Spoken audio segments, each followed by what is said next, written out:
బాబా blessing YouTube channel. ఈరోజు అనంతపూర్లో వర్షం వస్తుంది. నేను డ్యూటీ నుంచి వస్తుంటే టవర్ క్లాక్ బ్రిడ్జి కింద నిలబడిపోయాను. ఇక్కడ పరిస్థితి ఎలా ఉంది అనేది ఒకసారి చూపిస్తాను. నాకు ఇది చలి పడుతుంది.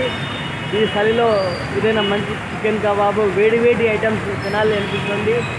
నాకైతే అలా అనిపిస్తుంది. మీకు ఏమనిపిస్తుందో కాస్త కామెంట్ రూపంలో తెలియజేయండి. ఇక్కడ టవర్ క్లాక్ బ్రిడ్జి కింద ఎలా ఉంది పరిస్థితి అనేది చూపిస్తా, చూడండి. ఓకేనా ఫ్రెండ్స్? ఇలాంటి వర్షంలో వేడి వేడి బజ్జీలు, చికెన్ కబాబు, గోబియో తినాలి అనుకుంటున్నారు కదా. మన అనంతపురంలో వర్షం వచ్చినప్పుడు అయితే ఈ గోబీ సెంటర్ దగ్గర, ఫాస్ట్ ఫుడ్ సెంటర్ దగ్గర, వేడి వేడి బజ్జీల దగ్గర చాలామంది నిలబడడం నేను చూశాను. బ్రిడ్జి కింద ఇలా ఉంది.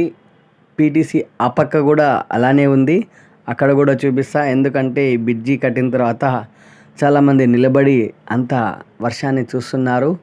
నేను కూడా మీకోసమే చూపిస్తున్నా. ఇక్కడైతే కబాబుల దగ్గర, టిఫిన్ సెంటర్ల దగ్గర లేరు.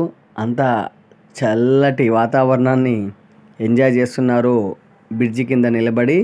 ఇక్కడ చూడండి, మన ఫస్ట్ రోడ్ సెకండ్ రోడ్కి వెళ్ళే దారిలో అంతా నిలబడిపోయారు వర్షానికి. మీకోసమే ఈ వీడియో తీస్తున్నా ఫ్రెండ్స్. ఈరోజు ఎవరైనా ఈవినింగ్ అలా వర్షంలో వచ్చింటే ఒక లైక్ వేసుకోండి, ఒక కామెంట్ వేసుకోండి, సబ్స్క్రైబ్ చేసుకోండి బాబా బ్లెస్సింగ్ యూట్యూబ్ ఛానల్. మీకోసమే ఫ్రెండ్స్. ఈ వానలో చలికి వేడివేడిగా ఏం తింటారు?